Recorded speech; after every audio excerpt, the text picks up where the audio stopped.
ഒമാനിലെ അൽ വസയിൽ വാഹനമിടിച്ച് 2 കോഴിക്കോട് സ്വദേശികൾ മരിച്ചു. ബേപ്പൂർ കരുവഞ്ചേരി പറമ്പ് സ്വദേശി ഷജിത് കുമാർ, ഇവരുടെ സഹോദരന്റെ മകൻ ആകാശ് ജിത്തു എന്നിവരാണ് മരിച്ചത്. പുലർച്ചെ നടക്കാനിറങ്ങിയതായിരുന്നു ഇരുവരും.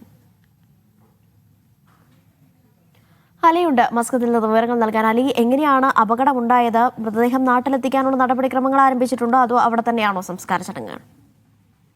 അനീഷ, ഇന്ന് പുലർച്ചെയാണ് അൽവുസ്ത ഗവൺമെന്റിലെ മഹൂത്തിന് സമീപം വാഹനാപകടം സംഭവിക്കുന്നത്.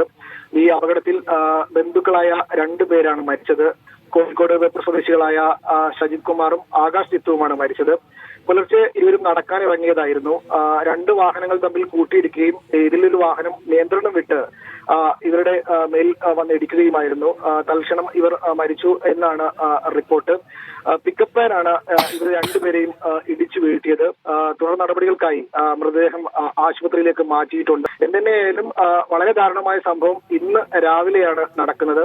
കഴിഞ്ഞ 2 ദിവസം മുമ്പാണ് റെലവൻ പോലീസ് റമദാനിൽ വർദ്ധിച്ചു വരുന്ന വാഹനാപകടങ്ങളെ കുറിച്ച് ജാഗ്രത പാലിക്കണമെന്ന് നിർദ്ദേശം സ്വദേശികൾക്കും അതുപോലെ തന്നെ വിദേശികൾക്കും നൽകുന്നത്.